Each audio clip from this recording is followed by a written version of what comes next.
قرآن و حدیث کے ہوتے ہوئے آخر فقہ کی ضرورت ہی کیا ہے؟ کس کی؟ قرآن و حدیث کے ہوتے ہیں فقہ کی ضرورت ہی کیا ہے؟ فقہ کی، فقہ کی اس لیے کہ قرآن حدیث نے کہا ہے، بخاری مسلم کی حدیث ہے کہ جس کے ساتھ اللہ تعالیٰ بھلائی کا ارادہ فرماتا ہے اسے دین کی فقہ عطا فرماتا ہے۔ ہاں فقہ حنفی کی ضرورت نہیں ہے، فقہ کی ضرورت ہے۔ فقہ کہتے ہیں ٹرو انڈرسٹینڈنگ اور سمجھ بوجھ کو۔ جو فقہ حنفی میں یہ لفظ فقہ تو لفظ غلط ہے، فقہ ہے۔ میں نے پچھلی دفعہ حوالہ بھی دیا تھا، فقہ الاکبر ہے، وہ فقہ اکبر میں کہتا ہوں، اردو میں چل جاتا ہے کام۔ تو فقہ انڈرسٹینڈنگ تو ہونی چاہیے نا کہ یہ کس کانٹیکسٹ میں بات ہو رہی ہے، تاکہ بات سمجھ آئے۔ یہ نہیں ہے کہ مطلب وہ آپ کہیں کی بات اٹھا کے کہاں پہ لگا دیں، اس طرح کا معاملہ نہیں ہونا چاہیے۔ جیسے وہ کہتے ہیں جی وہ تراویح، جی کہتے ہیں وی ہونی ہے، دیکھو تراویح وی آ گیا نا تو 20 ہوگی، اس طرح کی فقہ نہیں ہونی چاہیے۔ اللہ کے رسول کے دور میں اسلام مکمل نہیں ہوا، بعد میں امام ابو حنیفہ آئے، امام مالک آئے، امام شافعی آئے، امام احمد ابن حنبل آئے، سب بیٹھ کو ڈیوائٹ کر کو دیکھو گئے سو مولوی صاحب چلو بول کو کون بول رہا؟ ہمارا بول رہا۔ عقیدہ ہی اس کو پتہ ہی نہیں ہے کہ دین اللہ کے رسول صلی اللہ علیہ وسلم کے حیات میں مکمل ہو گیا، سرموئی اس سے زیادہ اور کم نہیں کر سکتے۔ اگر کوئی کرے گا تو وہ دین نہیں اٹھا کے پھینکنے کے لائق ہے۔ من احدث فی امرنا ھذا ما لیس من فہو رد، کوڑا کرکٹ کی ٹوکری میں پھینکنے کے برابر۔ ہمارے اپنے مسلمانوں کو نہیں معلوم ہے کہ دین اللہ کے رسول صلی اللہ علیہ وسلم کے دور مبارک میں مکمل ہو گیا۔ لوگ سمجھتے ہیں کہ ہمارے اماموں نے بعد میں آ کے مکمل کیا، اسی واسطے ان کے قول کو تو ہم مانیں گے، اللہ کے رسول صلی اللہ علیہ وسلم کے قول کو تو ہم چھوڑ دیں گے، کوئی مسئلہ نہیں ہوگا، لیکن امام کے قول کو کبھی نہیں چھوڑ سکتے۔ ایک اور سوال بھی آپ کے سامنے ذکر کرتے ہیں۔ بعض غیر مقلدین اعتراض کرتے ہیں کہ جب قرآن و حدیث موجود ہے تو فقہ کی کیا ضرورت ہے؟ صرف ہمیں فقہ کی کیا ضرورت ہے جب قرآن و حدیث موجود ہے اور یہ واضح ہے؟ تو اس کا جواب بھی صاف صاف یہی ہے کہ بھئی قرآن و حدیث تو کیا ہے، منصوصات ہیں، اور جو منصوصات ہوتی ہے ان کے اندر تقلید نہیں ہے۔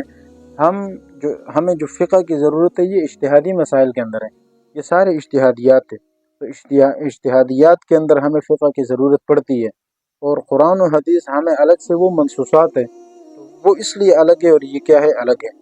یعنی یہ کوئی الگ چیز نہیں ہے، دین دو ہی چیزوں کا نام ہے، یا منصوصات ہے یا اجتہادیات ہیں۔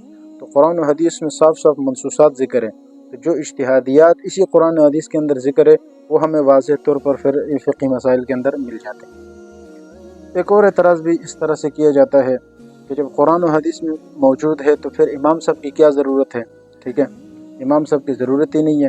تو جواب یہ ہے کہ بھئی قرآن و حدیث منصوصات ہے، اور امام صاحب رحمہ اللہ کی ضرورت ہمیں اجتہادیات کے اندر پڑتی ہے۔ اجتہادی مسئلہ آ جائے تو اس وقت تم کیا کرتے ہو؟ خود کسی کی تقلید کرتے ہو، اپنے مولوی کی بات کو مانتے ہو، یا کیا کرتے ہو؟ یا پھر خود تمہارے اندر اجتہاد کی صلاحیت ہے، اجتہاد کرتے ہو، تو پھر اپنے مجتہد ہونے پر دلیل پیش کرو۔ کیونکہ اکثر ایسا ہوتا ہے نا کہ ہر بندہ کہہ دیتا ہے میں بھی کیا ہوں، یعنی مجتہد ہوں، فلاں بھی مجتہد ہے، فلاں بھی مجتہد۔ نہیں، دلیل شرعی ہونی چاہیے۔ اس پر انشاءاللہ آگے ہم دلائل پیش کریں گے کہ کس طرح مجتہد کے لیے دلیل شرعی کا ہونا کیا ہے، ضروری ہے۔ تو ایک یہ اعتراض، اس کے علاوہ ایک اعتراض یہ بھی کیا جاتا ہے کہ اچھا کیا قبر کے اندر، قبر میں امام صاحب کا جو ہے نا سوال ہوگا؟ کیا سوال ہوتا ہے کہ بھئی تقلید کا سوال وہ قبر میں ہوگا، یا امام صاحب کے بارے میں ہمیں قبر میں پوچھا جائے گا یا نہیں پوچھا جائے گا؟ تو یہ بات ہے۔ تو جواب یہ ہے کہ بھئی قبر میں جن چیزوں کا سوال کیا جاتا ہے ان کا تعلق بھی کس سے؟ منصوصات کے ساتھ ہے۔ یہ مثال کے طور پر وہاں 3 ہی سوال ہوں گے نا۔ ایک سوال یہ ہوگا کہ مر ربک کا، رب آپ کا کون ہے، صحیح ہے۔ اب رب کے بارے میں سوال کرنا یہ تو کیا ہے، یہ تو منصوصات میں سے ہیں، ظاہر قرآن سے اس کا تعلق ہے اور حدیث سے اس کا تعلق ہے، ٹھیک ہے۔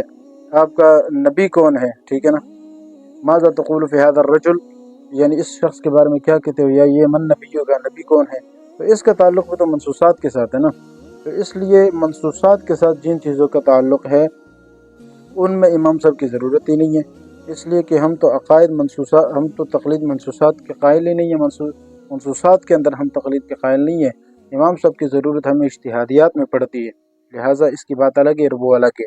پھر ہم یہ کہتے ہیں کہ اچھا یہ جو تیسرا سوال ہے نا، تیسرا کہ ما دینک کا، تیرا دین کیا ہے، یہاں پر ٹھیک ہے یہ منصوصات ہے، لیکن دین کے اندر چونکہ دو طرح کے مسائل ہیں، ایک منصوصات ہے اور ایک اجتہادیات ہے. تو منصوصات تو ٹھیک ہے ہمیں امام کے بغیر سمجھ آ جاتے ہیں، لیکن اجتہادیات وہ ہیں جو امام کے بغیر ہمیں سمجھ ہی نہیں آتی. تو اس لیے ہم یہ کہتے ہیں کہ ٹھیک ہے قبر میں امام صاحب کا سوال نہیں ہوگا، لیکن قبر میں جن چیزوں کا سوال پوچھا جائے گا ان کا جواب امام صاحب کے بغیر ممکن بھی نہیں ہے. اچھا، تو ایک تو یہ اعتراض. اس کے علاوہ ایک اور مشہور اعتراض یہ بھی کیا جاتا ہے کہ جیسے یہ پشاور کے غیر مقلد امین اللہ وہ کہتا ہے کہ بھئی اگر تقلید اتنا ضروری ہے تو لا الہ الا اللہ اس میں تقلید کہاں سے آیا؟ یعنی انسان مسلمان ہوتا ہے نا تو بنیادی طور پر کلمہ پڑھتا ہے لا الہ الا اللہ محمد رسول اللہ، یہ کلمہ پڑھتا ہے. تو کیا اس میں ہم نے امام صاحب کا بھی نام لیا ہے یا ہم امام صاحب کی بھی بات کرتے ہیں، ذکر کرتے ہیں، یا اس میں کوئی بات ہوتی ہے؟ تو دیکھو یہ بیوقوفی والی بات ہے. اس کا الزامی جواب تو یہ ہے تو کیا اس کلمے میں پھر ہم نے ابوبکر صدیق رضی اللہ تعالیٰ عنہ کو ان کا بھی ذکر نہیں ہے تو کیا اس کا بھی انکار کرو گے؟ اس میں تو نماز کا بھی ذکر نہیں ہے، اس کا بھی انکار کرو گے، ٹھیک ہے نا؟ زکوٰۃ کا ذکر نہیں ہے، روزے کا ذکر نہیں ہے، حج کا ذکر نہیں ہے. تو اس کا مطلب یہ ہے کہ پھر کسی بھی چیز کو نہیں مانو گے. ختم نبوت اس میں نہیں ہے تو ختم نبوت کو بھی نہیں مانو گے، ٹھیک ہے نا؟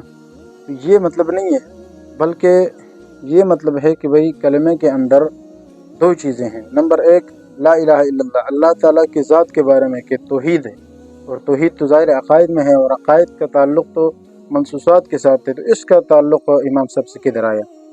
ٹھیک ہے نا، ایک بات. دوسری بات یہ کہ محمد الرسول اللہ، یہ جو محمد الرسول اللہ ہے اس میں بھی جہاں رسالت کا ذکر ہے یہ بھی عقائد منصوصات ہے، اس میں بھی امام صاحب کی ضرورت نہیں ہے. البتہ یہ کہہ سکتے ہیں کہ یہ جو کیا نام ہے لا الہ الا اللہ ہے اس میں اشارہ کیا ملتا ہے؟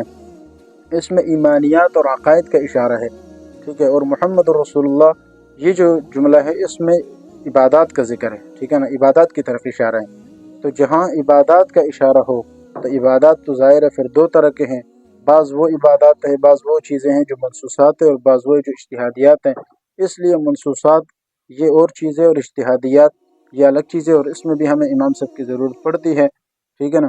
اگر آپ کہتے ہیں نہیں پڑھتے تو چلو بتائیں آپ اس میں کیا کرتے ہیں؟ تقلید کرتے ہیں تو بات وہی ہے. اور اگر آپ کہتے ہیں نہیں ہم خود اجتہاد کرتے ہیں تو اس کے لیے بھی تو کوئی دلیل چاہیے. آپ مجتہد ہے تو اس کی کیا شرعی دلیل ہے؟ ٹھیک ہے نا. خواہ مخواہ لوگوں کے ایک دو بندوں کے ماننے سے آپ مجتہد نہیں بن جاتے ہیں. تو اس لیے ان چیزوں کا انتہائی خیال رکھنا کیا ہے ضروری ہے. ایک اور سوال بھی اس کے اندر ذکر کرتے ہیں، مشہور سوال ہے. وہ سوال یہ ہے کہ بعض لوگ مثال کے طور پر احناف پر یہ اعتراض کرتے ہیں کہ بھئی دین کامل ہے یا ناقص ہے؟ اب ظاہر ہر انسان نے تو یہی کہنا ہے کہ دین کامل ہے، اگر کوئی ناقص کہے گا تو اس کا ایمان نہیں ہے. اس کا مطلب یہ ہے کہ جب ہم یہ کہتے ہیں کہ دین کامل ہے تو کہتے ہیں کہ جب دین کامل ہے تو پھر تم نے امام صاحب کو کدھر بیچ میں لے آئے، ٹھیک ہے.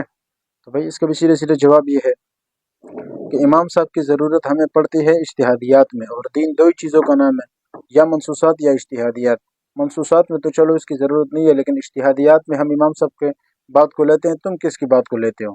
ٹھیک ہے، بات صاف صاف ہے. اگر کوئی کہتا ہے کہ میں اجتہادیات کو بھی مانتا ہوں لیکن امام کے بغیر مانتا ہوں، ٹھیک ہے نا، تو بات یہ ہے کہ امام کے بغیر اجتہادیات میں تو مجتہد کی ضرورت ہی ہوتی ہے، ٹھیک ہے نا. تو پھر آپ اگر امام کے بغیر اس کو مانتے ہیں تو اس کا مطلب یہ ہے کہ پھر آپ مجتہد ہیں اور آپ اپنے مجتہد ہونے پر شرعی دلیل پیش کریں، ٹھیک ہے نا. اس لیے ہم کہتے ہیں کہ اجتہادیات کے اندر کسی مجتہد کی بات کو مان لینا اور پھر اجتہادیات پر عمل کر کے اس طرح سے اگر آپ عمل کرو گے تو آپ پورے دین پر عمل کرو گے. لیکن یا تو یہ کہ آپ امام صاحب کو نہیں مانتے تو پھر اجتہادیات کو بھی نہیں مانتے، اور اگر امام صاحب کو مانتے ہیں تو پھر اجتہادیات میں آپ کیا کرتے ہیں؟ اگر بغیر مجتہد کے آپ خود اپنے اوپر اپنے سے عمل کر رہے ہیں تو آدھی دین پر آپ عمل کر رہے ہیں، ہم پورے دین پر عمل کر رہے ہیں الحمدللہ. يرفع الله الذين آمنوا منكم والذين أوتوا العلم درجات والله بما تعملون خبير.